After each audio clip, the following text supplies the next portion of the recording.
Well, we're recording, Sorry, so... we recorded all of that. That's great. Yeah, it's really good fodder. I'll put that in the podcast. For the extended episode? Yeah, the patron. Yeah, that's what the people are paying for. God help them.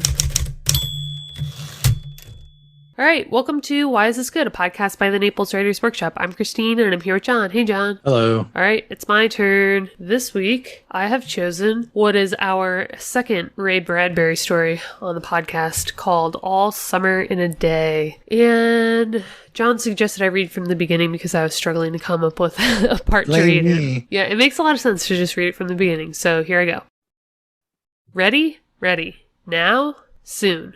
Do the scientists really know? Will it happen today? Will it? Look, see for yourself. The children pressed to each other like so many roses, so many weeds, intermixed, peering out for a look at the hidden sun. It rained. It had been raining for 7 years, thousands upon thousands of days compounded and filled from one end to the other with rain, with the drum and gush of water, with the sweet crystal fall of showers, and the concussion of storms so heavy they were tidal waves come over the islands. 1,000 forests had been crushed under the rain and grown up 1,000 times to be crushed again, and this was the way life was forever on the planet Venus, and this was the schoolroom of the children of the rocket men and women who had come to a raining world to set up civilization and live out their lives. It's stopping, yes. Margot stood apart from them, from these children who could ever remember a time when there wasn't rain and rain and rain. They were all 9 years old, and if there had been a day 7 years ago when the sun came out for an hour and showed its face to the stunned world, they could not recall. Sometimes at night she heard them stir in remembrance, and she knew they were dreaming and remembering gold or a yellow crayon or a coin large enough to buy the whole world with. She knew they thought they remembered a warmness, like a blushing in the face, in the body, in the arms and legs, and trembling hands. But then they always awoke to the tatting drum, the endless shaking down of clear bead necklaces upon the roof, the walk, the gardens, the forest, and their dreams were gone. I forget how I came across this, but it was in some comment section of another story where someone was like, oh yeah, Ray Bradbury does this in this one story. And I was like, sounds like a really cool story.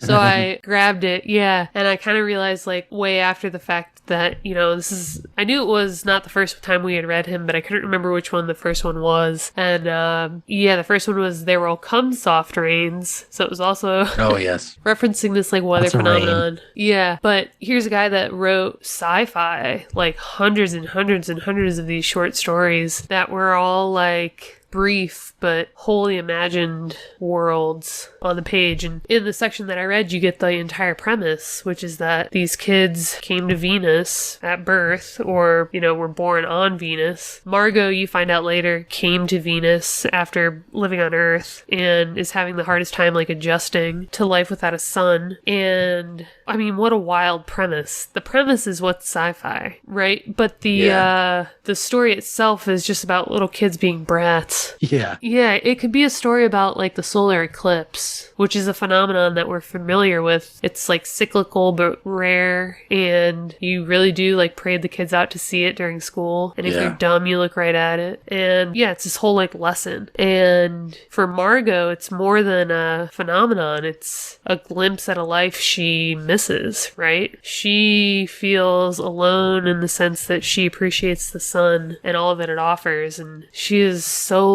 not just looking forward to this, but she needs it. And there's a part in the story where it talks about how they might move back to Earth because this has been so hard on her. And lose thousands of dollars. Yeah, I was like, oh, that's it? That's right. It cost me thousands of dollars to get from Ohio to Florida right now, so yeah, count your lucky planets. I'm kind of blabbing, but basically that's why I picked it, was because I had heard the reference and I knew that Ray Bradbury was good, and I was like, well, once a year for a story by him is probably good, and in 1,000 years we'll get through his work. Yeah, it would take a while. Yeah, there's nothing necessarily unique or different about this from all the other stories that we read, except that I liked it, and I think it's one that you read and remember. Oh, absolutely. I mean, we did two Curtis Sittenfeld stories. We did 2 Donald Bartlemy stories, and now 2 Ray Bradbury stories. So it's fine. It's fine. If Rob were still here, he'd probably bring in a Bartlemy story once a year too. Rob has a type. That's right. No, I love this story so much. It's deceptive because it looks like just this kind of, like you said, sci-fi premise. They're on Venus. They get to see the sun. It's a bunch of kids. And there's also just this deep pathos to it too. Like these emotions that well up. You're like, oh my gosh, that's terrible. Like this poor girl, the way the kid, and then what the kids go through when they realize what they've done. And I don't know, it's really interesting. It catches you off guard for sure. And then beside all that, Bradbury is just such an amazing stylist. I just love reading his lines. This was a great story. So the beginning part that I read, it's like ready, now, soon. Those are all like individual kids kind of talking, or maybe like the group and the teacher talking to each other, but it's all dialogue. And then like when you're done with the dialogue, after a second, it says like the children press to each other like so many roses. And you can immediately picture the way kids congregate and get excited and jump up and down on top of each other. And like they're basically clamoring to get a glimpse of this thing that they don't understand or appreciate, but know because they're being told is important, you know? It's like anything in school at that age. It's like the butterflies are going to hatch today, right? And kids are literally climbing over each other to get a glimpse at it, but they don't necessarily appreciate it. They're just part of the whole group that's going a little nuts for something. It's like seeing a celebrity and you have to like get on someone else's shoulders. And then poor Margot, she's not one of these idiot masses, right? She gets it, and she almost is like shooting herself in the foot by telling these kids how great it's going to be, because they get really pissed at her when it doesn't happen on their timeline, and then they lock her out of it. They're like, why don't you go hide in the closet? And she misses the whole 20 seconds that the sun is out. Ugh. It was 2 hours, wasn't it? I forget. Yeah, I mean, in the story, it's like so brief. Yeah, it's just like a paragraph or two. Yeah, it's really quick, and yeah, maybe it's 2 hours, but poor Margot can't do anything about it. Not only is she like not able to see it, she's trapped in like a dark closet when it happens, and this was like her saving grace for the next 7 years, and she was denied it, and she understood the significance of it for her mental health. Like she knew how devastating it was going to be to miss it, and God, horrific. And going back to like our last episode, there's a lot of elements of the collective we in this, not as a character or as like a point of view, but you know, as like a concept. Yeah, the collective children, like they all did this, they all did that. Oh yeah, collective children are some of the most terrifying characters. That's right. Because they're little assholes on their own, but when you get them together, then they're empowering each other to do stupid shit, mean, horrible stuff to each other. Like one kid almost never has a bad idea they carry out, but if somebody else is egging them on, you get a whole group that says that's a good idea, then you lock a kid in a closet for 2 full hours and the teacher's like, I love the moment when the teacher is like, are we all here? And they all scream, yes. It's like, nope. She didn't check any further. They had no compunction about just saying, yeah, we're all here. Yeah, they're terrible. That's the takeaways. Don't have more than 2. That's right. It's dangerous. Yeah, so, but to your point, I mean, you mentioned that Ray Bradbury his style is unique, and he's not just saying, today was the day the sun was going to come out on Venus, right? He's got such a unique voice. It's almost like lighthearted. I don't know, he's like kind of effortlessly bouncing around these concepts. I even remember like There Will Come Soft Rains. He spends forever describing the robot house and how it stopped making pancakes and it stopped walking the dog, but there's like a whimsy to it. And this is like such a sad story, but he's still telling it from this almost like removed point of view. He's like, and then the kids did something terrible, and then the sun came out, and then the kids remembered that Margot was in the closet. And then they felt bad. Doesn't it read that way? Yeah. I like the way he described they could not meet each other's glances. Their faces were solemn and pale. They looked at their hands and feet, their faces down. Margot, one of the girls, said, well, go on, whispered the girl. Yeah, I like that point of view, like you said, the kind of removed point of view where he'd be really poetic about the scene and what's going on, but he's just not diving into people's feelings or thoughts. You're just getting a sense of them from outside, but they're still so vivid, you know? You can see how everyone feels. Just his descriptions of Margot, you see her as this frail little outsider. And then when the kids, when they're jubilant outside and they're enjoying the sun, and the distinction between that and aftermath when they realize what they'd done to Margot and how terrible it was. I don't know. It's not like you dive into some kid's head and feel his remorse. You see it on his face. Right. And I think maybe in this story, like the sense of like a narrator being removed is kind of like, this isn't like an adult that did something horrible to another adult, you know? It's almost like these kids that made a mistake. So he's not like condemning them or telling it in like this vicious way or like horrific way. It's more kind of like, it's a story about how devastating it is for Margot. Yeah. But it's also a story about how devastating it is for these kids who only realize when it's too late that they were wrong and they screwed Margot in a bad way. Like the son didn't mean shit to them. They didn't even know what it was. But as soon as it's over, like you read, they're whispering like, oh, Margot.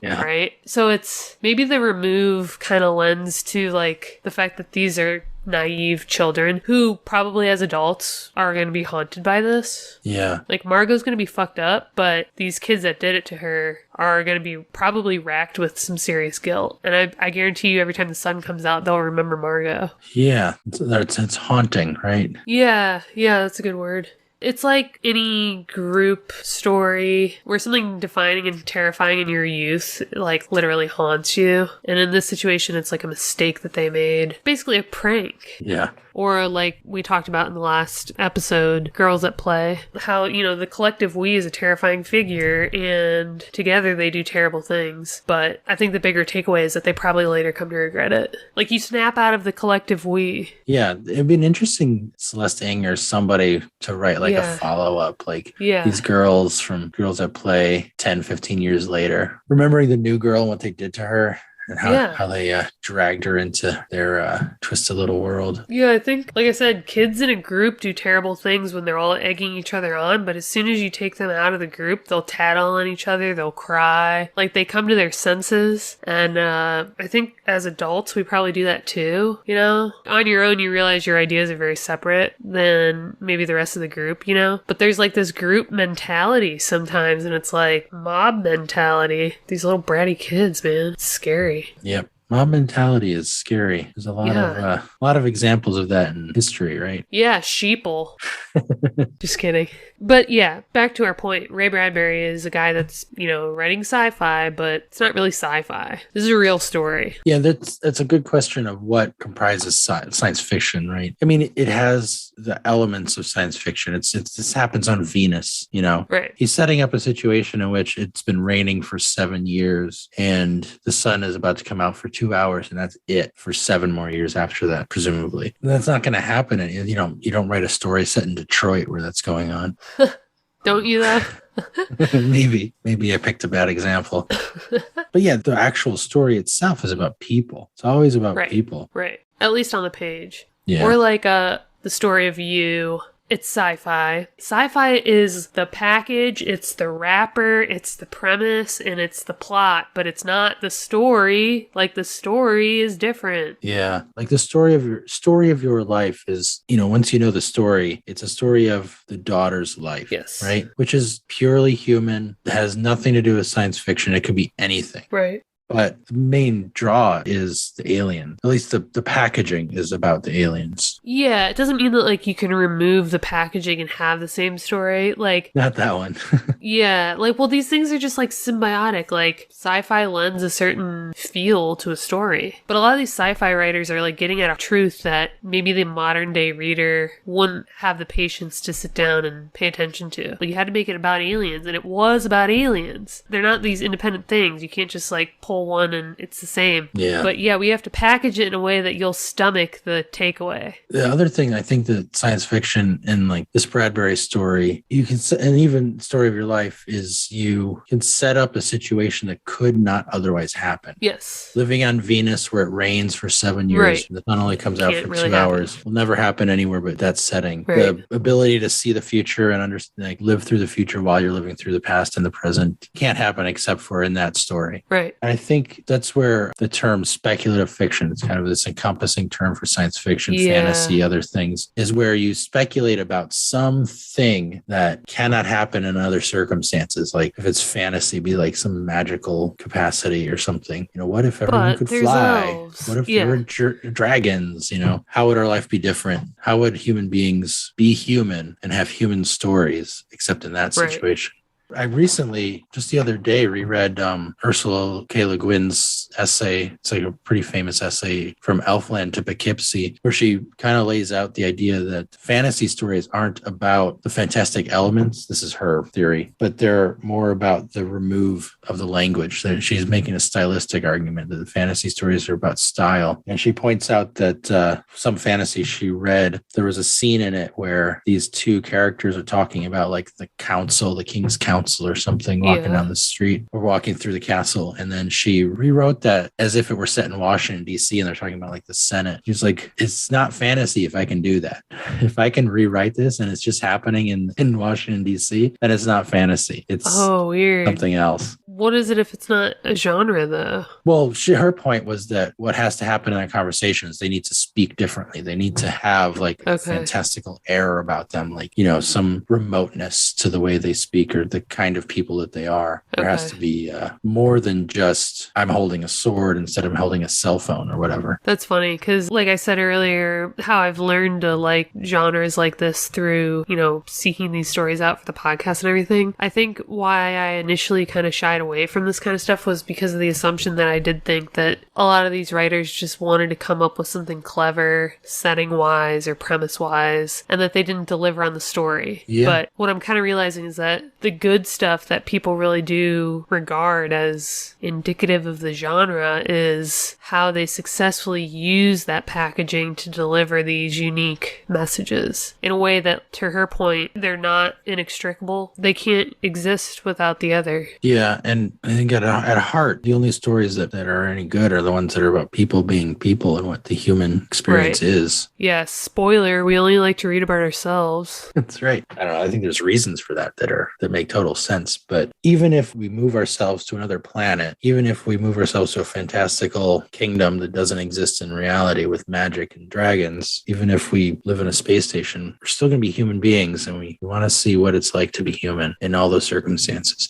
And even literary fiction is like this. It's like, what is it like to live in Paris in the 1920s? Well, let's go read some Hemingway or something. That's a funny comparison. Yeah, it's like you said, it's what is it like to be human in these situations, which is like why we like to watch superhero movies, right? Yeah. Like when I watch Wonder Woman, I'm like, wow, what if I was hot and strong? And, it's less about how believable it is than, wanting to picture myself as a human having those things. I don't want to picture myself as an Amazon woman. I want to picture myself as a human having that stuff. And I don't want to picture myself as like an alien in these stories. I want to picture myself as a human in that scenario. People always make fun of Star Trek. The aliens were just people with funny foreheads. Yeah. But that's the point. That's the point. Yeah, exactly. That's why it works, is because it only matters if they're human. Like, we don't care if they're not human.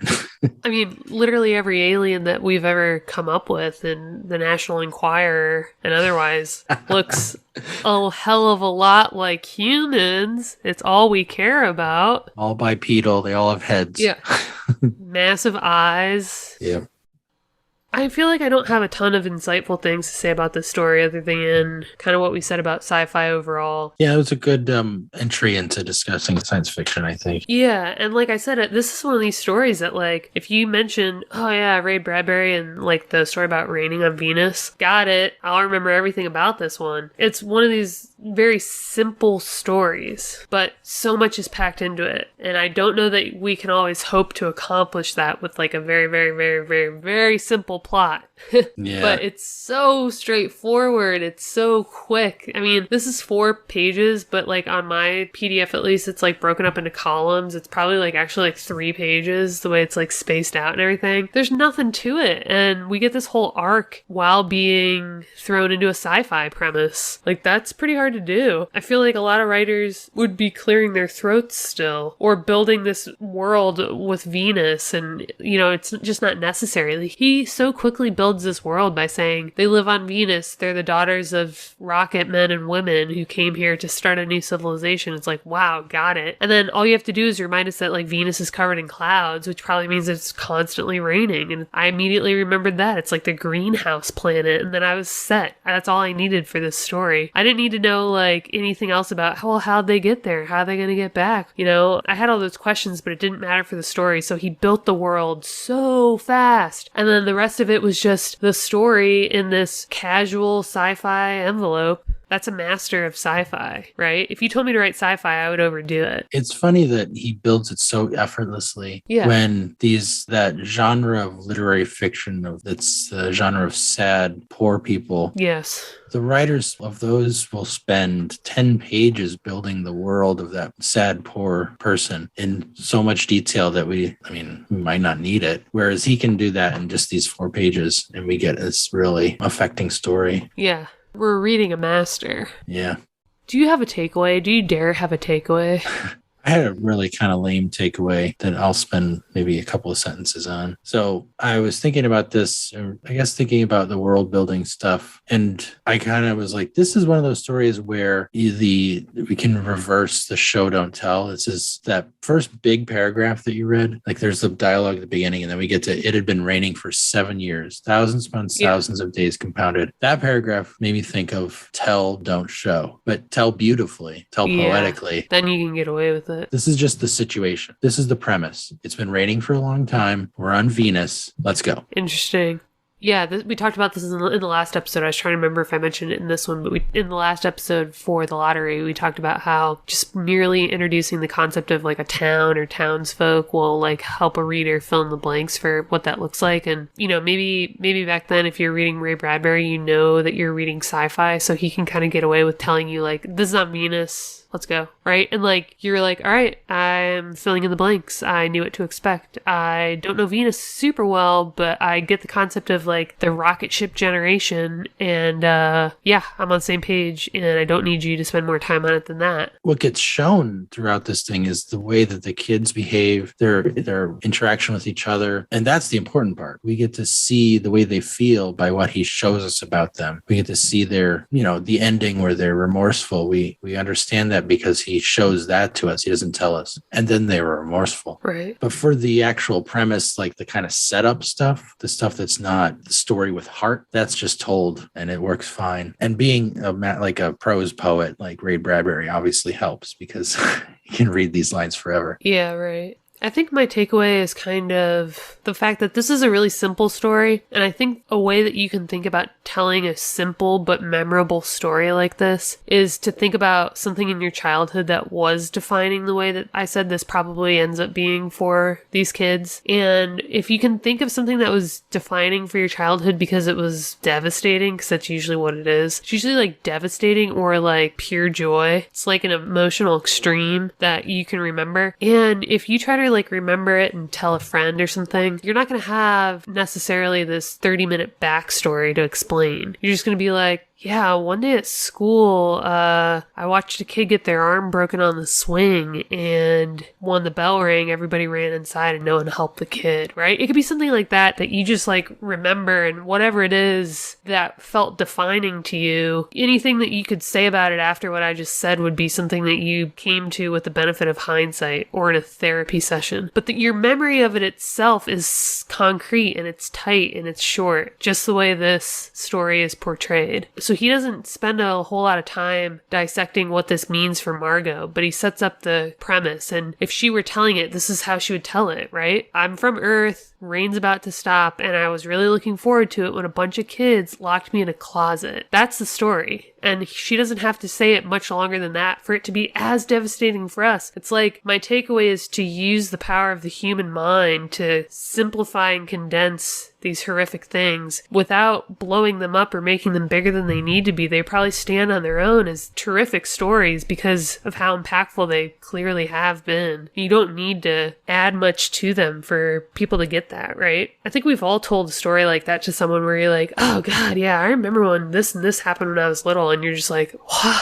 oh my God, They're always horrible and they're always jarring, and you almost do them a disservice to over-explain them. So I bet you either have 10 of those yourself that you could write really short, or you could come up with one really easily. And I think that's the effect of this story for me. I'll remember it because of how devastating and simple it was. Yeah, that's good. I like that as a takeaway. Now I'm like, what could I make into a story? I know, I'm trying to think. I know as soon as we stop, I'll have 10 actual stories of terrible things I remember from childhood. It actually reminds me that story Griffin that we read. Yeah. It's kind of like that, except that's not a horrific memory. That's just like an impactful memory for him, for that character. Yeah, it can be impactful too. That one was longer to tell because it wasn't as horrific. Yeah, there was more to spool out, I think. Yeah. Yeah, that's good. Thanks, guys. If you enjoyed this episode, consider subscribing to our monthly newsletter at our website, napleswritersworkshop.com. And for daily writing tips, industry news, and great short fiction, join our Facebook group at facebook.com/groups/Naples Writers Workshop.